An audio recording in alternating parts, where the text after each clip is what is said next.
서울의 심장부 종로의 고층 빌딩 숲 사이에 시간이 멈춘 듯한 작은 섬이 있었다. 익선동. 미로처럼 얽힌 좁은 골목길과 낡았지만 정겨운 한옥들이 어깨를 맞대고 있는 곳. 강윤아의 작은 식당 윤아의 키친은 바로 그 골목길의 한가운데에 자리하고 있었다. 그곳은 돌아가신 부모님이 그녀에게 남겨준 유일한 유산이자 그녀의 삶 그 자체였다. 그녀는 매일 아침 정성껏 육수를 끓이고 신선한 재료를 다듬으며 하루를 시작했다. 그녀의 작은 식당은 화려하지는 않았지만 언제나 맛있는 음식 냄새와 사람들의 따뜻한 웃음소리로 가득 차 있었다. 하지만 그 평화로운 일상 위로 거대한 재벌 기업 청아그룹의 그림자가 들이우기 시작했다. 청아그룹은 익선동 전체를 밀어버리고 그 자리에 거대한 복합 쇼핑몰을 짓겠다는 계획을 발표했다. 그들의 계획 안에 윤아의 작은 식당과 이웃들의 삶의 터전은 그저 지워버려야 할 낡은 과거일 뿐이었다. 동네는 발칵 뒤집혔다. 상인들은 평생을 바친 가게를 잃을 위기에 처했고 골목을 지켜온 노인들은 집에서 쫓겨날 처지가 되었다. 그들 대부분은 거대한 그룹의 보상금 제한 앞에서 절망하고 포기하려 했다. 하지만 강윤아는 달랐다. 그녀는 동네 상인들을 모아 대책위원회를 조직했다. 그녀는 그들의 대표가 되어 청아그룹에 맞서 싸우기 시작했다. 그녀의 작고 연약해 보이는 몸 어디에서 그런 힘이 나오는지 그녀는 가장 앞에서 가장 큰 목소리로 그들의 부당함을 외쳤다. 한편 한지우는 매일같이 익선동 골목을 걸었다. 그는 청아그룹 재개발 프로젝트 팀의 말단 사원이었다. 그의 임무는 재개발에 대한 주민들의 반응과 동향을 파악해 보고하는 것이었다. 그는 늘 수첩을 들고 다니며 무언가를 꼼꼼히 기록하고 골목의 풍경과 사람들의 표정을 스케치했다. 그의 눈에 강윤아라는 여자가 들어왔다. 그는 그녀가 사람들을 모아 자신의 회사에 맞서 싸우는 모습을 조용히 매일같이 지켜보았다. 그는 그녀의 작지만 단단한 모습에서 거친 말투 속에 숨겨진 따뜻한 마음에서 그리고 자신의 삶을 지키려는 그 필사적인 눈빛에서 눈을 뗄 수가 없었다. 어느 날 오후 윤아가 이끄는 주민들이 프로젝트 사무소 앞에서 작은 시위를 벌이고 있었다. 윤아가 확성기를 들고 부당한 개발을 중단하라고 외치고 있었다. 바로 그때 그녀의 시선이 길 건너편에서 자신을 지켜보고 있는 한지훈과 마주쳤다. 그녀는 그가 청아그룹의 직원이라는 것을 알고 있었다. 그녀의 눈에 그는 자신들의 삶을 파괴하러 온 적군의 첩자일 뿐이었다. 시위가 끝난 후 그녀는 그에게로 성큼성큼 걸어갔다. 뭘 그렇게 쳐다봐요? 그녀의 목소리는 날카로웠다. 당신들 상사한테 보고할 거리라도 찾고 있는 건가요? 우리가 얼마나 비참하게 저항하고 있는지 스케치라도 해서 보여주게. 지우는 당황하며 손에 들고 있던 스케치북을 등 뒤로 감췄다. 아닙니다. 저는 그저 이곳의 모습을 기억하고 싶었을 뿐입니다. 그의 조용한 대답에 윤아는 코웃음을 쳤다. 기억 당신들이 곧 부숴버릴 것들을 기억해서 뭐하게요? 동정 따위는 필요 없어요. 당신들 상사한테나 가서 전해요. 우리는 절대 단 한 평의 땅도 팔지 않을 거라고. 이곳은 우리의 집이고 우리의 인생이니까. 당신들 같은 사람들이 함부로 돈으로 살 수 있는 곳이 아니란 말입니다. 그녀는 차가운 말을 내뱉고 돌아섰다. 지우는 그녀의 뒷모습을 보며 아무 말도 하지 못했다. 그의 눈에는 복잡하고도 슬픈 감정이 담겨 있었다. 그녀의 눈에 그는 분명적이었다. 하지만 그 자신은 그녀가 이끄는 이 위태로운 저항의 유일한 비밀스러운 지지자이자 그녀를 동경하는 한 남자일 뿐이었다. 두 사람의 전쟁은 그렇게 시작되고 있었다. 하지만 그들 중 오직 한 사람만이 이 전쟁의 진짜 성격을 알고 있었다. 강윤아의 눈에 한지훈은 그저 거대한 적 청아그룹이 보낸 차가운 첩자일 뿐이었다. 하지만 그녀가 모르는 곳에서 그는 사실 그녀의 가장 열렬한 지지자이자 이 싸움의 유일한 변수였다. 지우는 익선동의 허름한 원룸을 얻어 평범한 직원인 척 생활하고 있었다. 그의 방 안에는 익선동의 골목과 가게, 그리고 사람들의 얼굴을 담은 수백 장의 스케치가 가득했다. 그리고 그 스케치의 대부분은 한 사람의 얼굴을 향하고 있었다. 바로 강윤아였다. 그가 이곳에 온 것은 아버지인 한상진 회장과의 타협이자 그 자신만의 마지막 저항이었다. 한 달 전 청아그룹의 회의실. 지훈은 임원들이 만들어낸 익선동 재개발 계획안을 보고 큰 충격에 빠졌었다. 계획안 속에는 그 동네의 역사와 사람들의 삶에 대한 어떠한 존중도 담겨 있지 않았다. 오직 가장 빠르고 가장 효율적으로 가장 큰 이익을 창출하는 방법만이 존재할 뿐이었다. 아버지, 이건 아닙니다. 지훈이 처음으로 아버지의 계획에 반기를 들었다. 그는 건축학을 전공한 전문가였다. 이 계획안대로라면 익선동이라는 살아있는 공동체 하나가 완전히 파괴될 겁니다. 개발을 하더라도 그곳의 특색을 살리고 주민들과 상생하는 방법이 분명히 있을 겁니다. 하지만 한상진 회장은 냉정했다. 지훈아, 비즈니스는 자선 사업이 아니다. 이것이 가장 수익성이 높은 방법이야. 그렇다면 제게 한 달만 시간을 주십시오. 지훈이 제안했다. 제가 직접 그곳에 들어가 평사원의 신분으로 그들의 이야기를 듣고 그곳을 이해하겠습니다. 그리고 수익성과 공공성을 모두 만족시키는 새로운 기획안을 만들어 오겠습니다. 만약 제가 실패한다면 그때는 아버지의 계획에 따르겠습니다. 아들의 눈에서 예전 자신의 젊은 시절과 같은 이상과 열정을 본 한 회장은 마지못해 그의 위험한 제안을 수락했다. 그렇게 지훈은 침묵의 관찰자가 되어 익선동으로 들어왔다. 그는 매일같이 골목을 걸으며 강윤아를 관찰했다. 그는 그녀가 단지 시위꾼이 아니라 이 공동체의 심장이라는 것을 알게 되었다. 그는 그녀가 가난한 학생에게는 몰래 국밥값을 깎아주고 무거운 짐을 옮기는 노인을 돕고 이웃가게의 아픔을 자기 일처럼 걱정하는 모습을 보았다. 그는 그녀의 강인함과 그 안에 숨겨진 따뜻한 마음에 자신도 모르게 깊이 빠져들고 있었다. 그의 스케치북에는 이제 건물의 모습이 아닌 그녀의 얼굴만이 가득했다. 항의할 때의 단호한 표정, 손님을 맞을 때의 따뜻한 미소, 그리고 혼자 있을 때의 지친 뒷모습까지. 그는 그녀를 몰래 돕기 시작했다. 그는 어느 날 밤 윤아의 식당 간판 조명이 고장나 깜빡이는 것을 보았다. 그는 다음 날 아침 익명의 이름으로 수리기사를 보내 아무도 모르게 간판을 고쳐놓았다. 윤아는 그저 운이 좋았다고 생각했다. 또 한 번은 윤아와 이웃한 할머니의 가게에 식자재 공급이 끊겨 문제가 생겼다는 것을 알게 되었다. 그는 자신의 지위를 이용해 공급업체에 익명으로 전화를 걸어 문제를 해결해 주었다. 할머니는 그저 공급업체의 변덕이 해결되었다고 기뻐했다. 지우는 그림자 속에서 그녀의 세상을 지키기 위해 조용히 움직였다. 그리고 마침내 그는 자신의 새로운 기획안을 완성했다.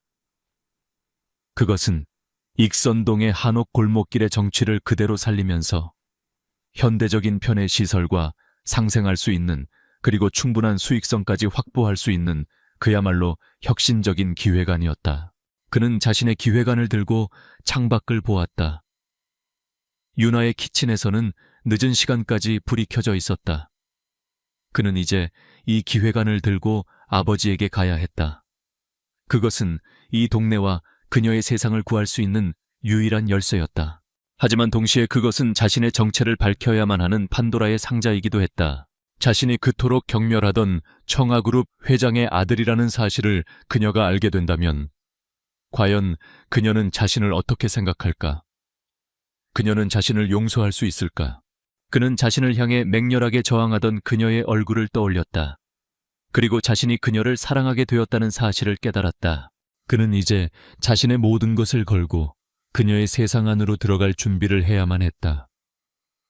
한지훈이 완성한 새로운 기획안은 그의 책상 서랍 안에서 조용히 잠자고 있었다. 그는 아직 때가 아니라고 생각했다. 강윤아의 마음을 얻기 전에, 그녀의 신뢰를 얻기 전에 자신의 정체를 밝히고 이 기획안을 내미는 것은 또 다른 방식의 기만일 뿐이라고 여겼다. 하지만 시간은 그를 기다려주지 않았다. 그의 아버지 한상진 회장의 인내심이 바닥을 드러내고 있었다. 이사회의 압박은 점점 더 거세졌고 그는 아들에게 최후 통첩을 날렸다. 지훈아, 내게 준 한 달의 시간이 거의 다 되어간다. 이번 주까지 내 기획안을 가져오지 못하면 기존의 계획대로 철거를 강행할 수밖에 없다. 지훈의 마음은 타들어갔다. 그는 자신의 신념과 윤아를 향한 마음 사이에서 고뇌했다. 그가 고뇌하는 동안 청아그룹의 법무팀은 움직이기 시작했다. 지훈의 반대에도 불구하고 최 회장의 아랫사람들은 익선동의 모든 주민들과 상인들에게 강제 철거를 예고하는 마지막 내용 증명을 발송했다. 일주일 후 모든 것을 비우지 않으면 법적으로 강제 철거를 집행하겠다는 사형 선고와도 같은 통보였다. 최후 통첩은 익선동 주민들의 마지막 저항 의지마저 꺾어버렸다. 동네는 깊은 절망감에 휩싸였다. 몇몇 상인들은 헐값의 보상금이라도 받기 위해 눈물을 머금고 계약서에 도장을 찍었다. 평생을 살아온 집에서 짐을 싸기 시작하는 노인들의 뒷모습은 처량하기 그지없었다. 한때 끈끈했던 공동체는 거대한 자본의 힘 앞에서 무력하게 와해되고 있었다. 강윤아는 그 모든 것을 지켜봐야만 했다. 그녀는 자신이 모든 이웃들을 실망시켰다고 부모님이 남겨준 소중한 가게를 지켜내지 못했다고 자책했다. 그녀는 밤마다 자신의 텅 빈 식당에 홀로 남아 돌아가신 부모님의 사진을 보며 눈물을 흘렸다. 아빠, 엄마, 제가 잘못했어요. 제가 힘이 없어서 다 지키지 못했어요. 그녀의 절망은 깊어 보였다. 하지만 그녀는 이대로 무너질 수 없었다. 그녀의 마음속에는 아직 꺼지지 않은 마지막 불씨가 남아 있었다. 그녀는 마지막으로 단 한 번이라도 세상에 그들의 억울함을 외치기로 결심했다. 그녀는 지역 언론사와 시민단체에 연락을 돌리기 시작했다. 그리고 강제 철거가 예정된 바로 전날 익선동 골목에서 마지막 저항 집회를 열기로 했다. 집회 전날 밤 익선동의 골목길은 폭풍전야처럼 고요했다. 윤아는 마지막이 될지도 모르는 자신의 식당을 구석구석 쓸고 닦았다. 그녀는 혹시 모를 위험에 대비해 가족들을 며칠간 친척집으로 보내고 가게에 홀로 남아 있었다. 그녀가 창밖을 내다보았을 때였다.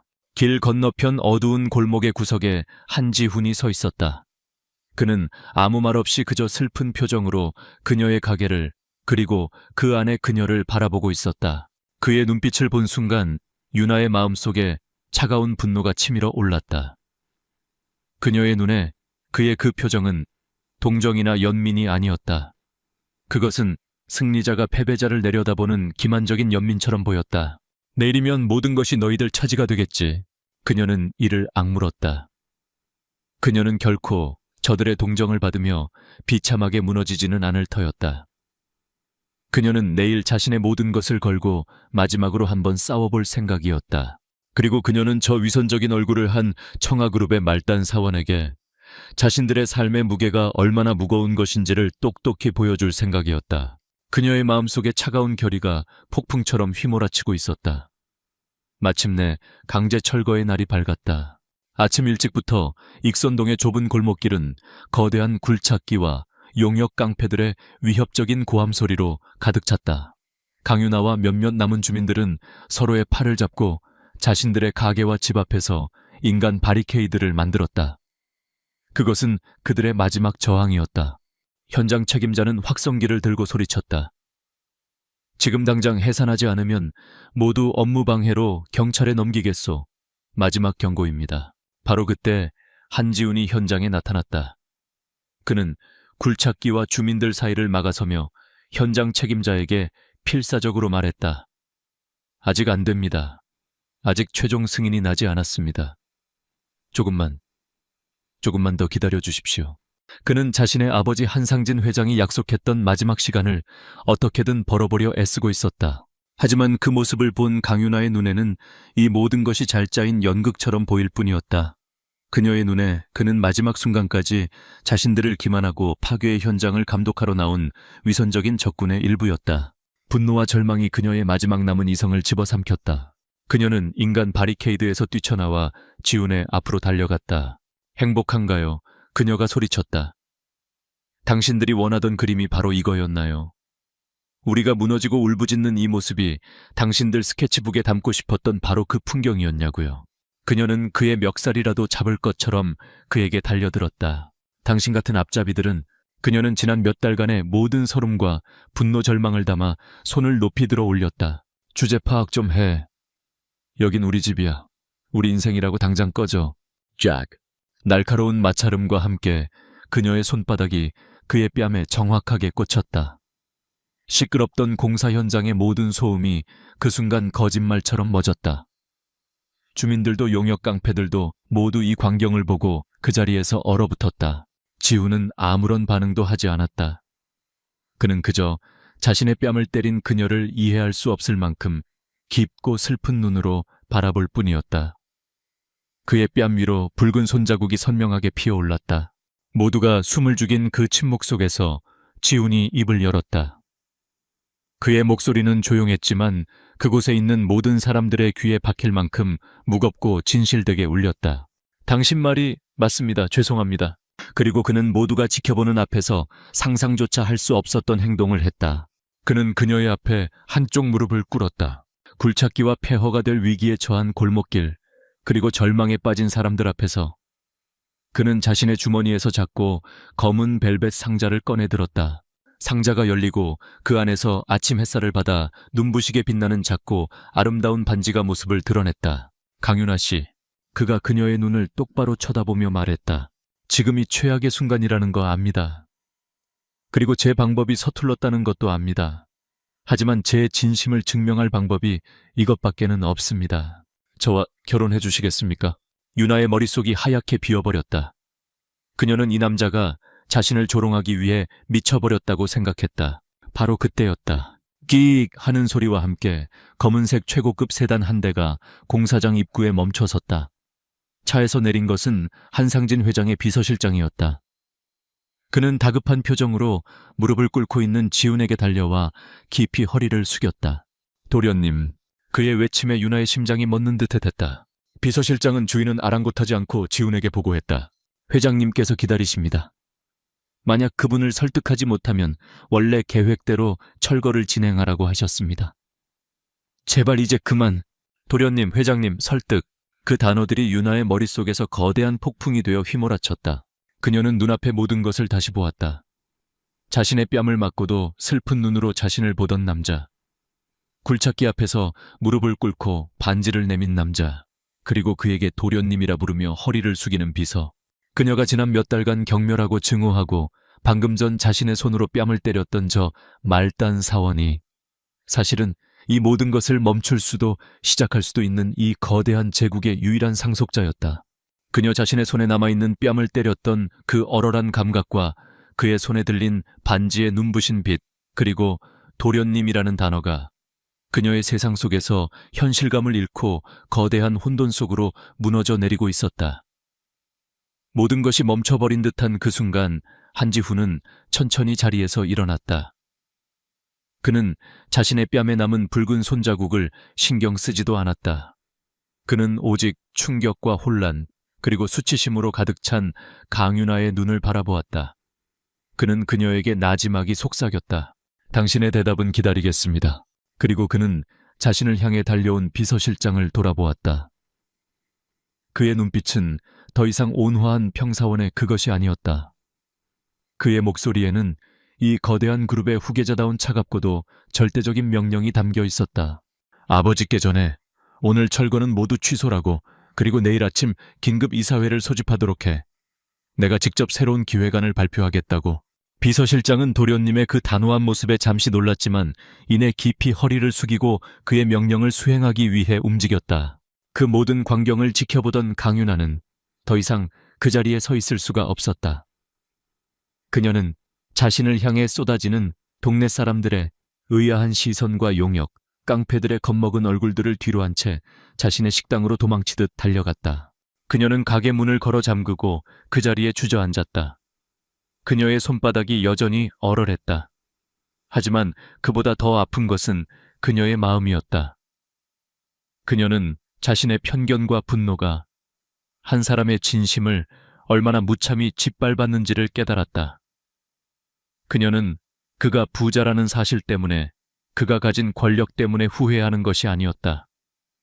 그녀는 그의 진심을, 그의 선의를 알아보지 못하고 상처를 준 자기 자신이 부끄러워 견딜 수가 없었다. 한편 지훈은 아버지와의 또 다른 전쟁을 치르고 있었다. 한상진 회장의 집무실. 그는 아들의 반란에 분노했다. 고작 그 식당 계집애 하나 때문에 그룹 전체를 위기에 빠뜨리겠다는 거냐. 네가 지금 제정신이야. 하지만 지훈은 물러서지 않았다. 그는 아버지가 가장 자랑스러워했던 바로 그 냉철한 논리와 데이터로 아버지를 설득하기 시작했다.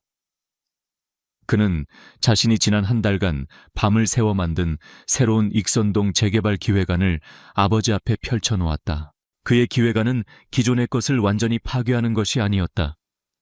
그것은 익선동의 역사적인 가치와 작은 가게들의 개성을 그대로 살리면서 그곳을 서울의 가장 독특하고 매력적인 문화 중심지로 만드는 상생의 계획이었다. 그는 이 계획이 단기적인 이익은 적을지 몰라도 장기적으로는 청가그룹의 브랜드 가치를 높이고 훨씬 더 큰 이익을 가져다 줄 것임을 완벽한 데이터로 증명해 보였다. 이것은 여자 하나를 위한 계획이 아닙니다, 아버지. 이것은 돈만 아는 건설사가 아닌 문화를 만들고 역사를 존중하는 기업으로서 청가그룹이 나아가야 할 새로운 방향에 대한 제안입니다. 다음 날 열린 긴급 이사회. 회의실의 모든 임원들은 지훈의 기획안을 풋내기에 이상주의적인 망상이라며 비웃었다. 그들은 오직 자신들의 이익을 보장해줄 기존의 계획안만을 지지했다. 지훈은 그들의 모든 공격을 혼자서 아주 침착하고 논리적으로 방어해냈다. 그는 더 이상 어수룩한 관찰자가 아니었다. 그는 이 프로젝트의 모든 것을 10년은 연구한 전문가처럼 모든 질문에 막힘없이 대답했다. 그의 눈에는 회사의 미래를 내다보는 리더의 해안과 자신의 신념을 지키려는 강한 의지가 담겨 있었다. 결국 그의 열정과 완벽한 논리에 몇몇 이사들의 마음이 움직이기 시작했다. 그리고 마침내 최종 투표의 순간, 지훈의 기획안은 아주 근소한 차이로 기적처럼 통과되었다. 그는 자신의 힘을 사용했다. 하지만 그것은 상대를 짓밟는 힘이 아닌 설득하고 변화시키고 더 나은 방향을 제시하는 새로운 종류의 힘이었다. 그날 저녁 강윤아는 자신의 작은 식당 안에서 스마트폰으로 그 소식을 접했다. 청아그룹 익선동 재개발 계획 전면 수정.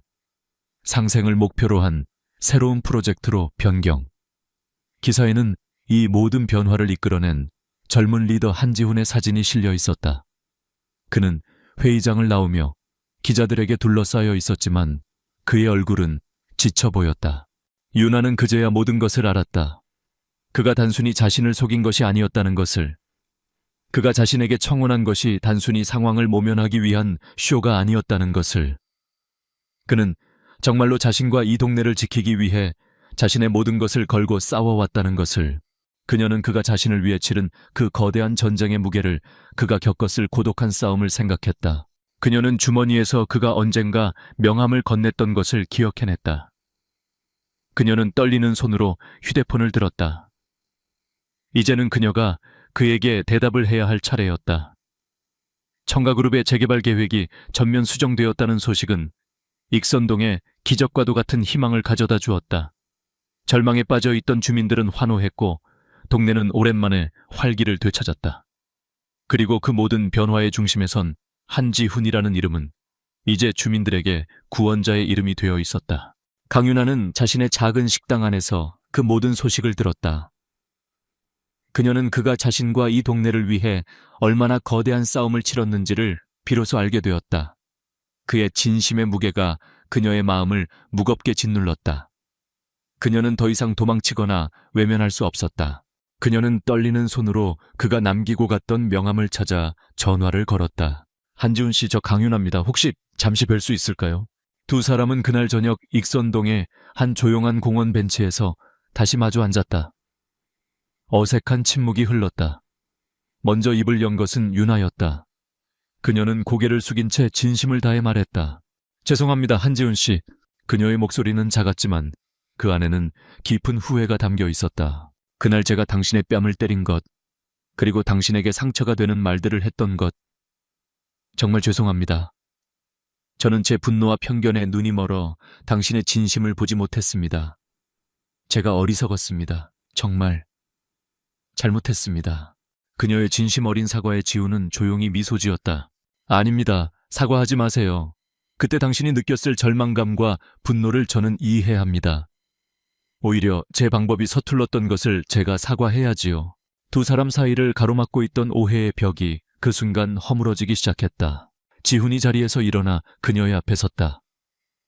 그의 얼굴에는 그 어느 때보다도 진지한 표정이 담겨 있었다. 윤아 씨.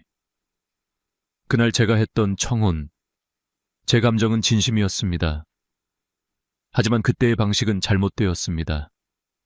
그것은 당신의 마음을 얻기 위한 청혼이 아니라 상황을 벗어나기 위한 저의 절박한 외침이었을 뿐입니다. 그는 잠시 숨을 골랐다. 그래서 다시 하려고 합니다. 제대로. 그는 이번에는 무릎을 꿇지 않았다. 그는 그저 한 명의 남자로서 그녀와 동등한 눈높이에서 자신의 마음을 고백하기 시작했다. 저는 지난 한 달간 당신을 지켜보았습니다. 저는 당신의 강인함과 당신의 따뜻한 마음, 그리고 당신의 삶을 지키려는 그 열정을 사랑하게 되었습니다. 당신은 제가 평생을 동경해왔지만 가지지 못했던 모든 것을 가진 사람입니다. 당신은 저에게 돈보다 더 중요한 가치가 무엇인지를 가르쳐 주었습니다. 그의 목소리는 진심으로 가득 차 있었다. 강윤아 씨, 저는 당신 없는 청아그룹의 후계자가 되고 싶지 않습니다. 저의 일생에서, 그리고 저의 인생에서 저의 파트너가 되어주시겠습니까? 저와 결혼해 주십시오. 이번에는 그녀의 대답을 가로막는 비서도 그들을 쳐다보는 사람들도 없었다. 오직 두 사람과 그들의 진심만이 존재할 뿐이었다. 유나는 눈물을 흘리고 있었다. 하지만 그것은 더 이상 슬픔이나 후회의 눈물이 아니었다. 그것은 자신의 진짜 모습을 알아봐주고 사랑해주는 사람을 만난 벅찬 기쁨의 눈물이었다. 그녀는 환하게 웃으며 고개를 끄덕였다. 몇 달 후, 익선동의 재개발은 한지훈의 새로운 기획안대로 순조롭게 진행되고 있었다. 낡고 위험한 것들은 보수되었지만 골목의 정취와 역사는 그대로 보존되었다. 유나와 지훈은 이제 연인이 되어 함께 그 골목길을 걷고 있었다. 유나의 키친은 이제 철거될 위기에서 벗어나 익선동의 가장 사랑받는 맛집으로 더욱 유명해졌다. 그들의 사랑은 가난한 여자와 재벌 남자의 동화 같은 이야기가 아니었다. 그것은 서로의 가장 최악의 모습을 본 후에야 비로소 서로의 가장 좋은 모습을 알아보게 된 두 사람의 현실적인 이야기였다. 그들의 관계는 지위나 돈이 아닌 서로의 인격에 대한 깊은 존중과 함께 어려움을 이겨낸 단단한 신뢰 위에 세워져 있었다. 지훈은 유나의 손을 잡았다. 두 사람은 함께 자신들이 지켜낸 그리고 앞으로 함께 만들어갈 아름다운 동네의 미래를 바라보았다. 그들의 진짜 사랑은 그날의 그 거친 뺨 한 대와 서툴렀던 반지 하나로부터 비로소 시작되고 있었다.